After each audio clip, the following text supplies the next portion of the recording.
Louvado seja Deus, chaves bíblicas para a prosperidade financeira. Capítulo 4, a forma bíblica de liberar sua fé. Porque em verdade vos digo que qualquer que disser a este monte, ergue-te e lança-te no mar, e não duvidar em seu coração, mas crer que se fará aquilo que diz, tudo o que disser lhe será feito. Marcos, capítulo 11, versos 23. Enredastes-te com as palavras da tua boca. Prendestes-te com as palavras da tua boca. Provérbio, capítulo 6, versos 2. Dê o seu like, se inscreva no canal Semeando Vidas e compartilhe, em nome de Jesus. A Bíblia garante que Deus deseja que seus filhos prosperem. Terceira carta de João, capítulo 1, versos 2. Deus proveu para que cada um de nós tenha suas necessidades supridas e goze da prosperidade. Há alguns segredos para nos apropriarmos das promessas divinas. Em 1949, depois que deixei a última igreja que pastoreei, antes de começar o ministério itinerante, o Senhor me deu uma revelação sobre a fé aplicada às finanças. Eu estava buscando ao Senhor porque nossas necessidades não estavam sendo atendidas. E em Isaías, capítulo 1, verso 19, é dito que se quiserdes e ouvirdes, comereis o bem desta terra. Mas tínhamos certeza que não estávamos comendo o melhor da terra. Eu questionei o Senhor, já que eu estava sendo obediente ao fazer o que ele me havia dito. E ele me respondeu: você está qualificado no aspecto da obediência, mas não quanto ao aspecto do querer. Logo, você está desqualificado. Eu fiz os ajustes necessários em meu espírito imediatamente. E a partir disso, soube que estava querendo e obedecendo ao Senhor. Você deve renovar a mente com a palavra de Deus. Depois que passei a querer sua vontade, o Senhor ainda teve de mudar minha maneira de pensar. Na minha denominação, nós sempre cremos que seria a vontade de Deus que fôssemos pobres e nada tivéssemos.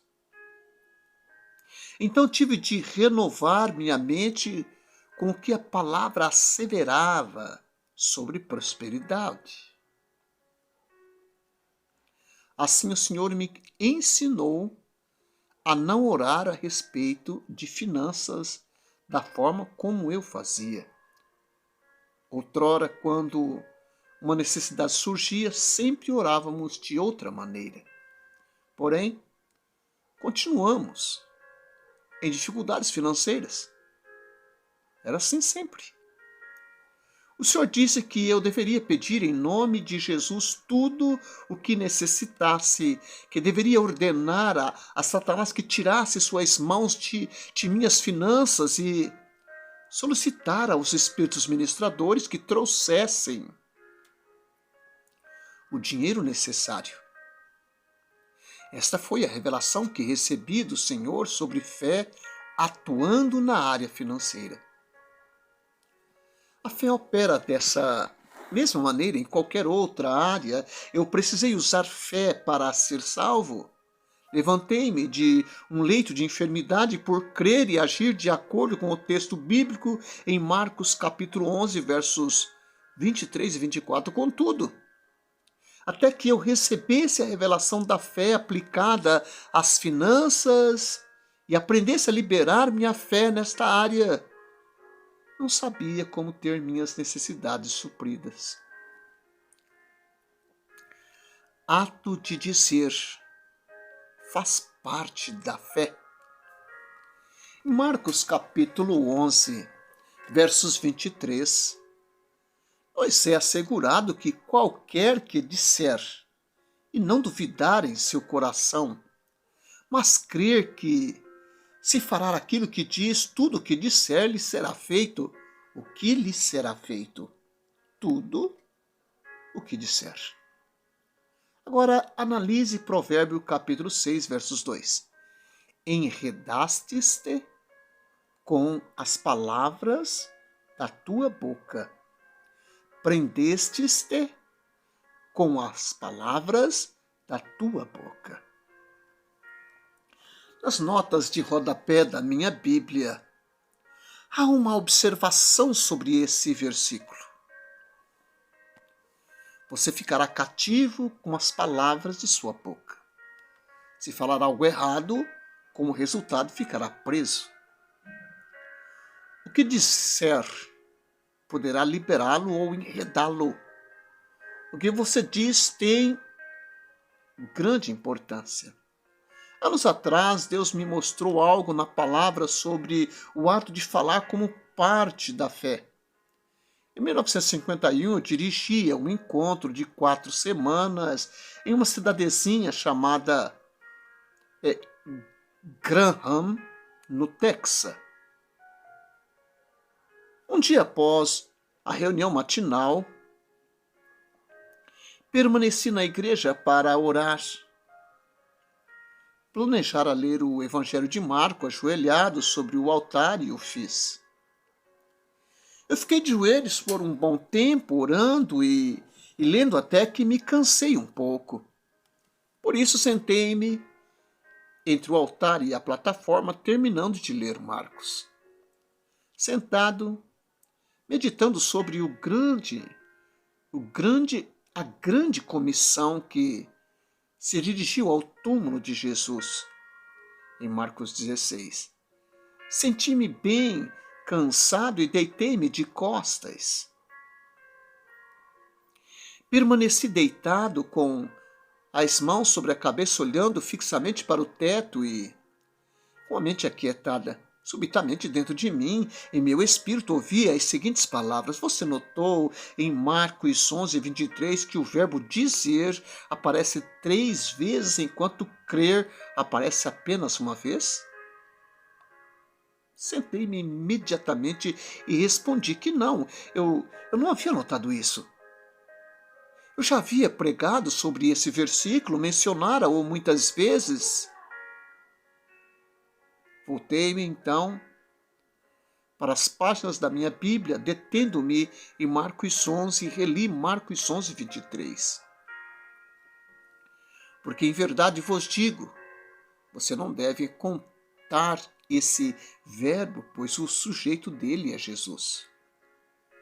Que qualquer que disser a este monte, ergue-te e lança-te ao mar, e não duvidar em seu coração, mas crer que se fará aquilo que diz, tudo o que disser lhe será feito.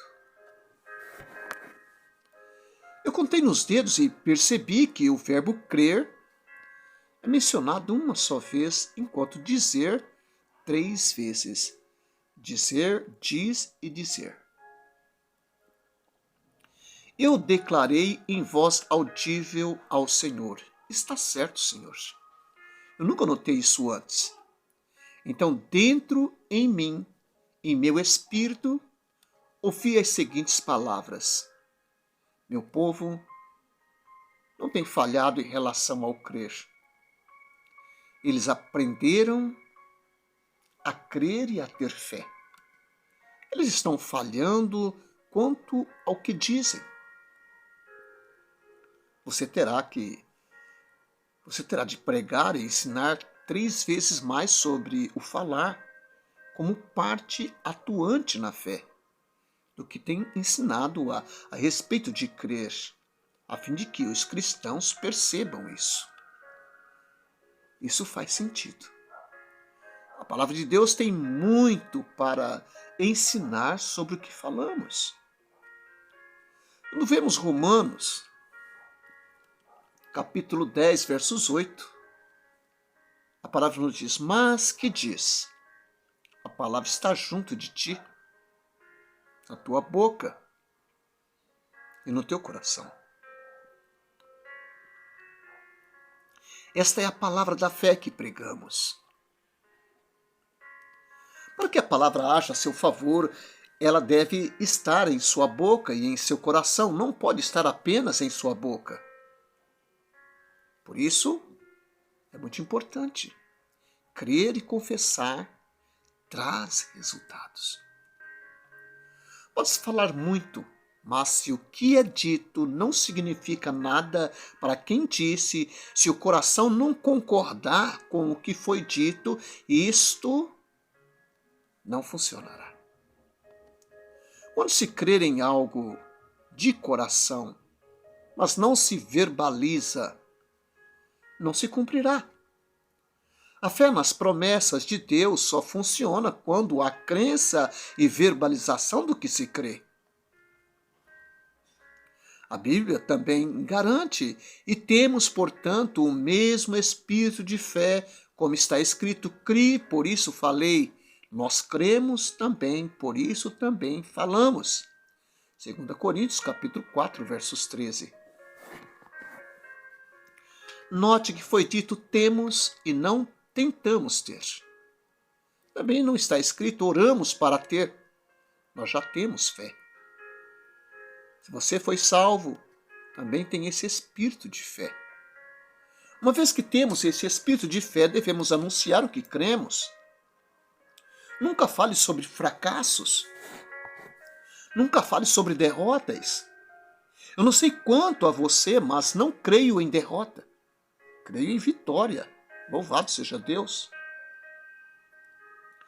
Se você falar sobre suas atribulações, sobre suas dificuldades, sobre falta de fé, sobre falta de dinheiro, sua fé vai simplesmente secar. Porém, se você falar sobre seu maravilhoso Pai Celestial, se falar sobre a palavra de Deus, sua fé dará um salto. Louvado seja Deus para sempre.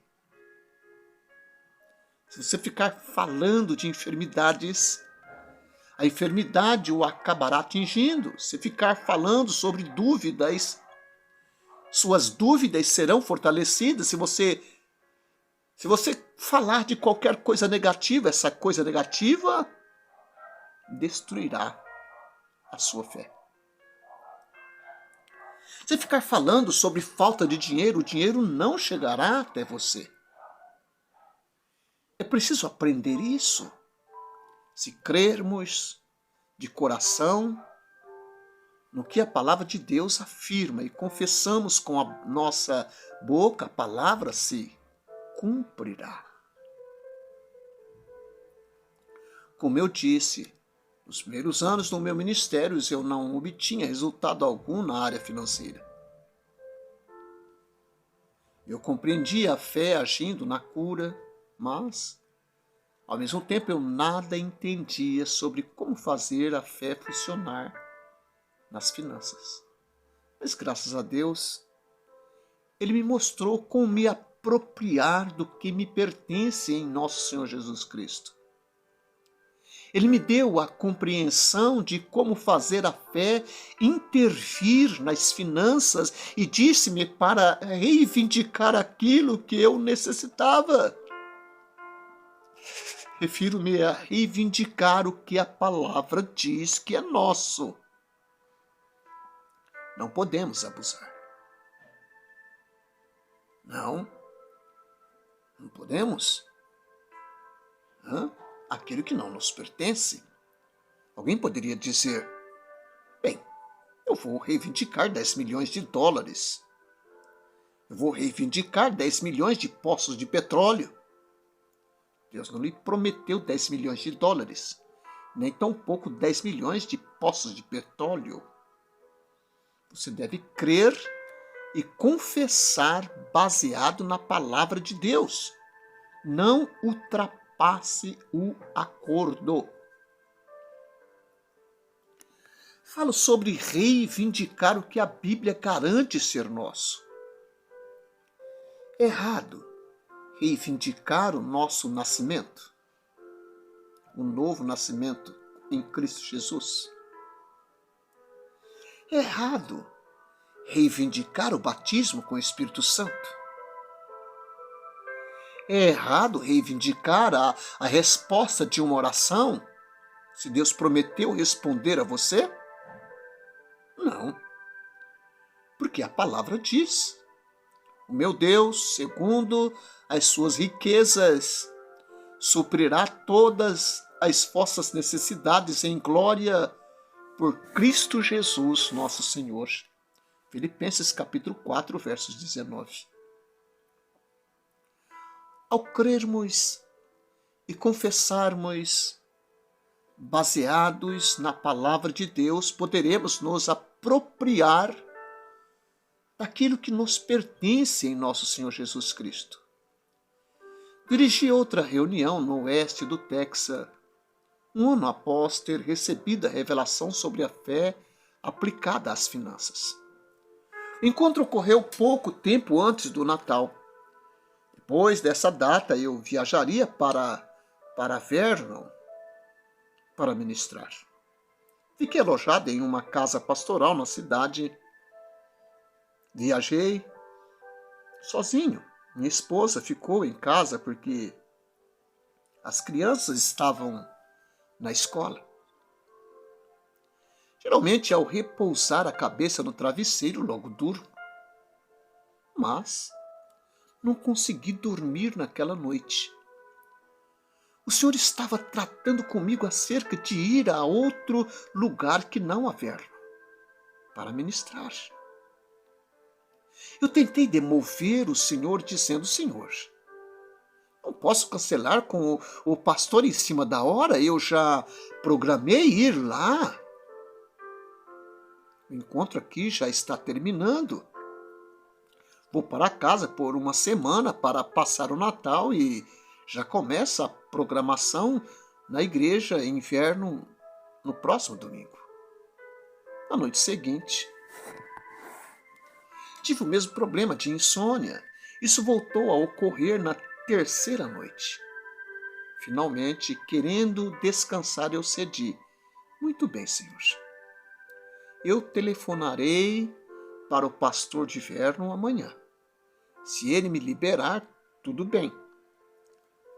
Se não, terei de ir, porque dei minha palavra e eu não posso mudar a minha palavra. O Senhor nos assegura, no Salmos 15, que uma das características de um homem espiritual é que, mesmo que jure com dano próprio, não volta atrás. Então, se aquele pastor não me liberasse, eu nada poderia ter feito. Salmos 15, versos 4 e 5. Aquele a cujos olhos o réprobo é desprezado, mas honra os que temem ao Senhor. Aquele que, mesmo que jure com dano seu, não muda. Aquele que não empresta o seu dinheiro com usura, nem recebe subornos contra o inocente, quem faz isto nunca será abalado. No dia seguinte, assim que me aproximei do telefone para ligar para o pastor, o telefone tocou. Eu atendi e ouvi a telefonista informando que era uma chamada interurbana para o senhor Kennedy Reagan. Era o pastor de Vernon. Irmão Reagan, sim, eu estava justamente ligando para você. Eu me aproximei do telefone para ligar quando ele tocou. O que você deseja falar comigo? Diga você antes que eu fale, afinal ligou para mim. Depois lhe direi o que quero. Bem, Você programou sua vinda à minha igreja após o Natal? Sim, foi o que planejei. Por quê? Eu estarei aqui no primeiro domingo à noite, mas surgiu uma emergência e eu terei de ir a Kansas. Estarei fora na primeira semana da reunião. Acho que não haverá problema para você. Domingo seguinte, à noite, estarei de volta. Tudo bem? Em seguida ele perguntou, então, por que você ia me telefonar? Bem, nas últimas 3 noites Deus tem me falado. Contei àquele pastor que Deus falara comigo sobre adiar o encontro e ir a outro lugar ministrar. Mas eu não queria adiar meu compromisso com você. Oh, irmão Reagan, eu é que não quero adiar o seu compromisso. Eu posso entender porque o Senhor tem falado com você. Por causa dessa emergência que surgiu, causando um vai e vem de telefonemas por 2 ou 3 dias com uma pessoa em Kansas. Eu realmente preciso estar lá por 2 semanas, então está tudo certo. Você vai a outro lugar ministrar, mas virá à minha igreja algum dia, não virá? Sim, quando o Senhor me orientar para isso, eu irei à sua igreja. Nós não cancelaremos o encontro, apenas o adiaremos. Fui a essa igreja 2 anos depois. Certo. Senhor, está realmente tudo certo? Eu disse a Deus após desligar o telefone. O senhor sabe que vou voltar para casa no Natal e que gastarei um dinheiro extra com presentes? Eu tenho certeza de que o Senhor quer que eu vá à igreja do irmão Johnson, porque ele falou comigo pessoalmente, convidando-me para ir. Já me escreveu uma carta, telefonou, enviou um telegrama. Ele está construindo um templo novo em que caberão 800 pessoas confortavelmente. O irmão assegurou-me que poderia levar 1000 pessoas facilmente até lá. Prometeu-me que a igreja estaria lotada todas as noites. Não tínhamos muitas igrejas grandes naquela época. Senhor, estou certo de que tu queres que eu vá, porque eu preciso desse dinheiro extra. E lá haverá muitas pessoas. Não, eu não quero que você vá para lá. Onde o senhor quer que eu vá? Para a igreja do irmão Robson, no interior de um grande bosque no leste do Texas. Posso garantir que você passaria por aquele bosque e simplesmente não enxergaria o lugar onde fica a igreja do irmão Robson. Aquela igreja de interior tinha umas 60 ou 70 pessoas que frequentavam a escola dominical, isso incluindo crianças e bebês. Senhor, certamente tu não queres que eu vá até lá, não é? E nem eu quero. Estou visitando grandes igrejas agora, de certo o senhor não quer. Sim, é exatamente lá que eu quero que você vá. Louvado seja Deus. A palavra funciona em qualquer situação. Aleluias. Eu argumentei com o Senhor que estaríamos no inferno. Aquela era uma reunião baixa, toda a colheita que eles tinham. Já se teria acabado, seria necessário que eu recebesse $155 por semana para suprir meus gastos e eu esperava que esses gastos fossem supridos, como seria em qualquer outro lugar. O Senhor confirmou que eu deveria fazer a minha parte indo, ele faria a sua parte. Era para aquela igreja que ele queria que eu fosse. Entrei em contato com o irmão Robson e disse-lhe que iria imediatamente após o Natal. E quando chegava o momento de ir até lá, fiquei em casa o máximo que pude, pois andara viajando muito. Parti para a igreja do irmão Robson no domingo, à tardinha, um pouco antes do horário do culto noturno. Havia uma casinha pastoral perto da igreja. Eu e ele estávamos na cozinha conversando. Irmão Reagan, eu já ia ligar para você. Sei que tem família, que estamos no inverno e que você esteve em casa passando o Natal.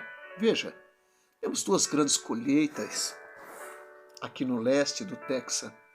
Temos a colheita do tomate entre o final de maio e junho. Porém, a chuva de granizo atingiu a plantação e prejudicou a colheita de tomate. A outra colheita é de algodão no outono, mas os insetos atacaram a plantação e a colheita de algodão também foi prejudicada. Não podemos prometer-lhe centavos algum? Irmão Reagan, o senhor sabe disso. Eu ia justamente telefonar para que não viesse, pois não podemos lhe prometer nada. Eu não lhe pedi centavo algum, irmão. Nunca falei nada a ninguém sobre dinheiro, falei? Não, nunca falou. Mas, já que você tocou no assunto, posso dizer uma coisa. Eu vou dizer algo ao senhor. Eu nunca digo nada para corrigir as pessoas sem que elas toquem no assunto por si mesmas. Não faça apelo por dinheiro. Simplesmente levante a oferta. Bem, nós levantamos ofertas para o evangelista nas terças e sexta e no domingo à noite. Certo, mas fale o mínimo que puder sobre a oferta para meu ministério. Enquanto eu estiver aqui, não comente sobre o lado negativo das coisas. Você está falando sobre escassez. Falar sobre falta de dinheiro mantém o dinheiro longe. Não fique dizendo, bem, nós tivemos a colheita de tomates, a colheita de algodão prejudicadas.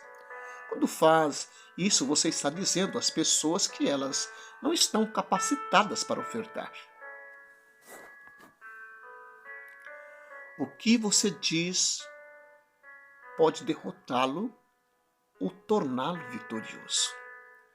Eu disse àquele pastor que se quisesse dizer algo ao levantar a oferta, dissesse, do Senhor é a terra e toda a sua plenitude. Deles são todos os animais do campo. O ouro, a prata são do Senhor. E o que pertence ao Senhor pertence a nós. Logo estamos capacitados a ofertar. Agora nós vamos recolher uma oferta para o irmão Reagan. Ele o fez. Eu havia reivindicado $150 por semana. Eu planejei ficar uma semana, mas permaneci 10 dias. Então, reivindiquei $200 pelos 10 dias. Recebi, ao todo, $240. Louvado seja Deus. Em princípio, não compreendi porque o Senhor quis me enviar àquela igreja, mas quando o encontro terminou, entendi o motivo. 32 pessoas foram à frente e foram batizadas com o Espírito Santo. 13 dessas pessoas eram homens, dentre esses 12 eram chefes de famílias. Quando impus minhas mãos sobre eles, ficaram instantaneamente cheios do Espírito Santo. Em 10 dias, aquele pastor recebeu 12 novas famílias convertidas em sua igreja. Louvado e engrandecido é o nome do Senhor. Não apenas isso, reuníamos em uma única sala da igreja os 70 alunos matriculados em diferentes classes da escola dominical, se reuniam todos em uma única sala no domingo pela manhã. Não se podia ouvir o que era pregado. Havia apenas um aquecedor a lenha no meio da sala para aquecer o edifício todo. Na casa pastoral tinha um aquecedor no lugar em que eles chamavam de sala de estar.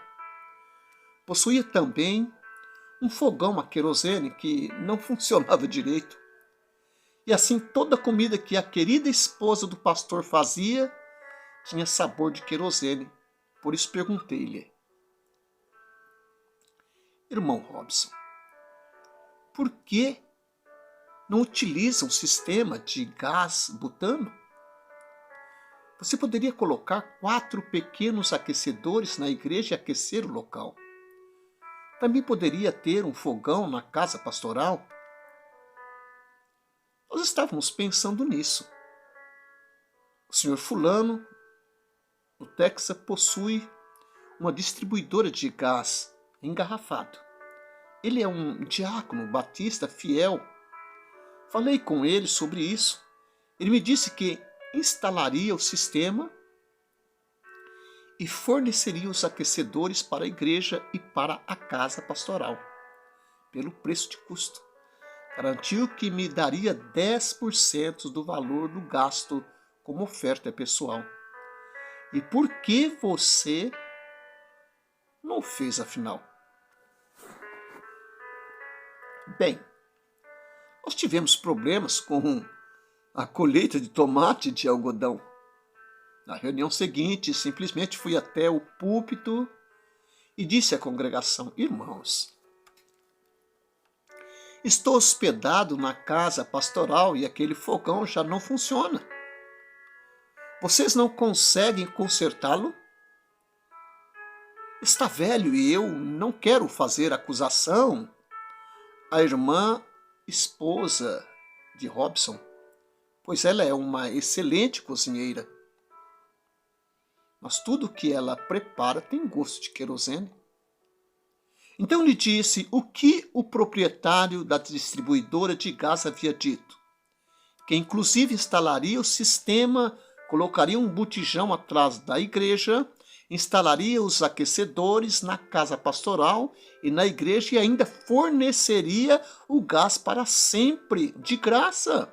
Glórias a Deus, prossegui. Vamos contribuir para isso. Eu darei tanto. Eu não tinha planejado isso, mas em um estalar de dedos, todos se animaram no templo, exclamando: eu darei tanto, eu tanto. Em poucos tempos, obtivemos todo o dinheiro de que precisávamos. Isto foi possível apesar da colheita prejudicada do tomate e do algodão. Como você pode perceber, podemos nos ater ao lado negativo das coisas, nada fazendo para Deus. Comecei a falar aos pastores sobre a revelação da fé aplicada às finanças que eu recebera do Senhor. Muitos pastores diziam: bem, isso funciona para você, porque você tem um ministério itinerante, mas não funciona para um pastor local. É verdade que eu não recebera a revelação enquanto pastoreava uma igreja. Eu já estava no ministério itinerante quando recebi esse entendimento. Então eu disse: Senhor, eu creio que tu disseste que aquela igreja que pastoreei seria a última igreja que eu pastorearia, mas se o Senhor pudesse de alguma maneira colocar-me como pastor temporariamente, eu gostaria, porque eu queria comprovar. Eu queria comprovar essa revelação.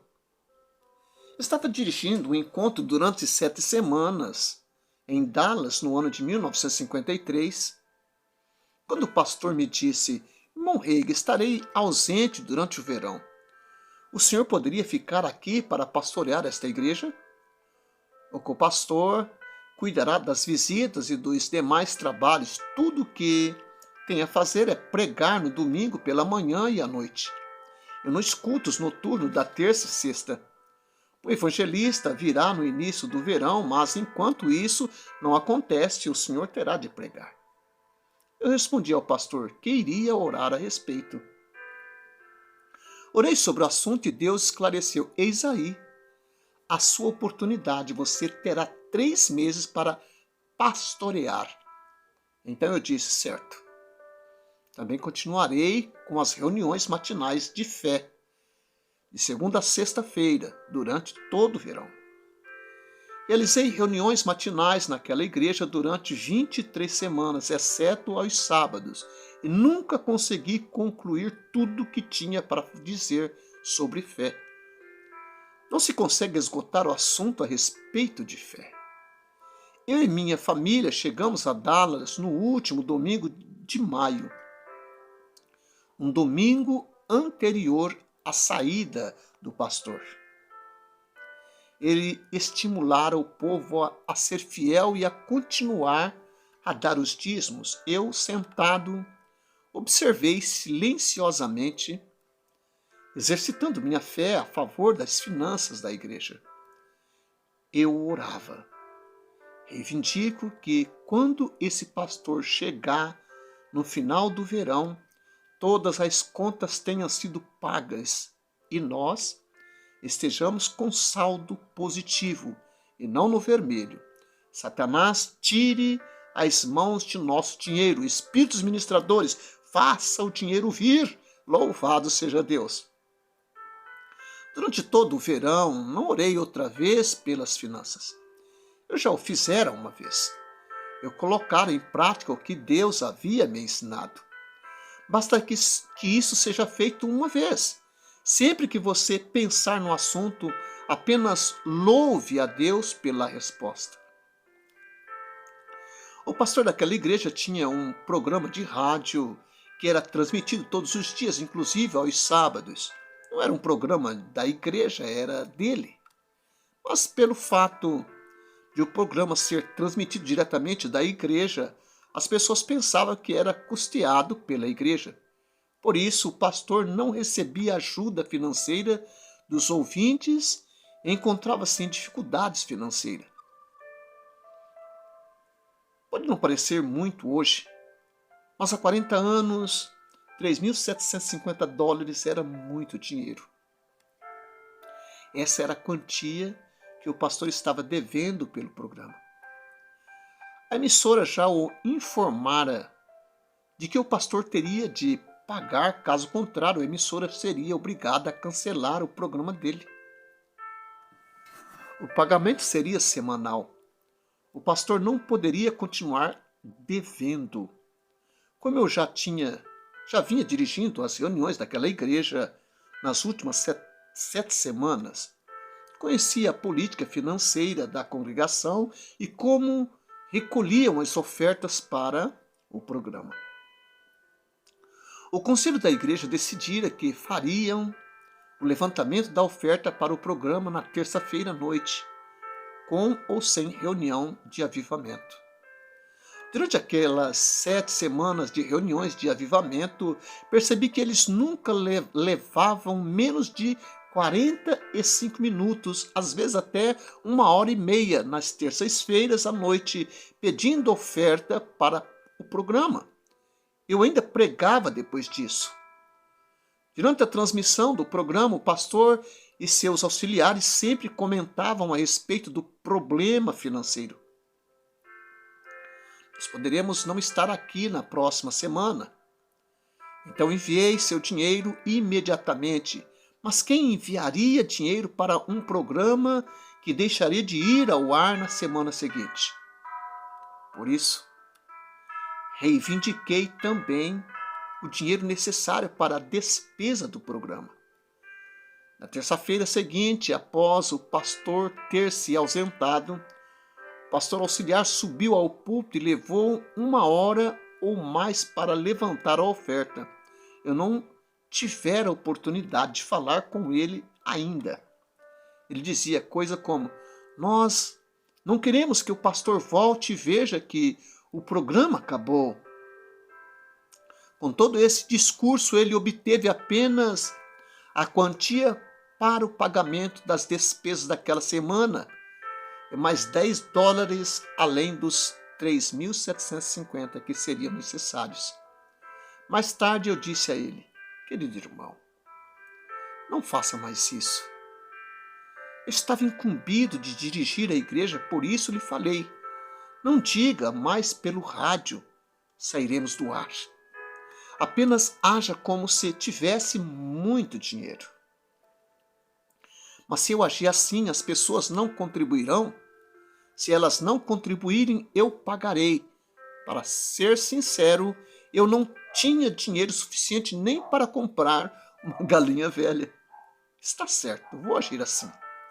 Você está no comando. Tudo bem. Na próxima terça-feira à noite, você gastará o menor tempo possível com as ofertas. Apenas diga: como vocês sabem, terça-noite fazemos a oferta para o programa de rádio do nosso pastor.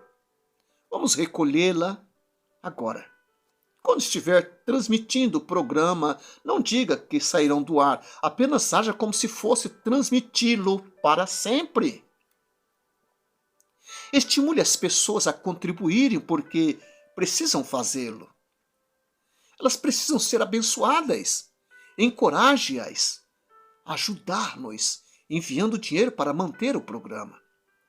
A igreja tinha o que eles chamavam de pastor radiofônico. Eu não sei por que eles o chamavam assim. Ele nunca pregava, só respondia às cartas. Um dia ele me abordou dizendo: irmão Reagan, isso ultrapassa tudo que já vi até hoje. As cartas duplicaram, as ofertas também duplicaram. Quando o pastor voltou no final do verão, tivemos uma reunião de negócio com o conselho da igreja, o secretário, o tesoureiro e outros. Alguém leu o relatório e informou que a congregação estava fora do vermelho.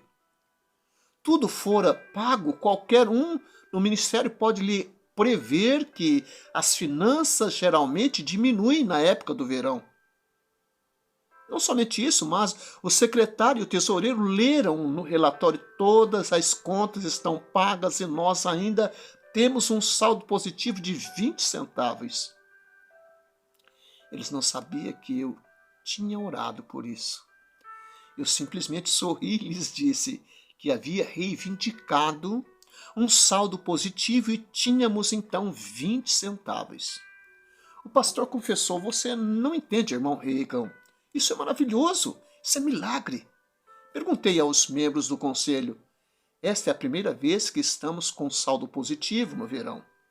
Nós tínhamos um fundo de reservas que era usado todo verão. Estou aqui há 8 anos e nunca na história da igreja operamos com saldo positivo nessa época do ano. Eu havia orado apenas uma vez.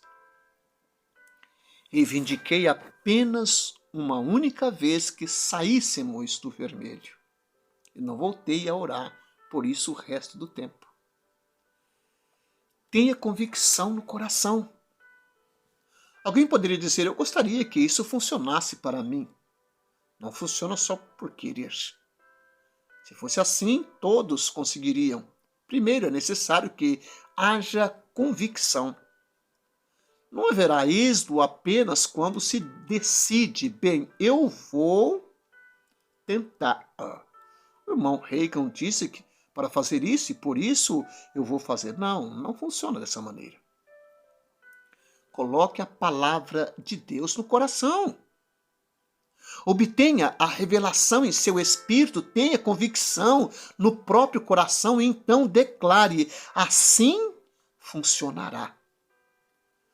A palavra de Deus funciona. Diga em voz audível: a palavra de Deus funciona para mim. E eu sou um praticante da palavra, não apenas ouvinte. Mas não funcionará se você disser a palavra sem que tenha fé no coração.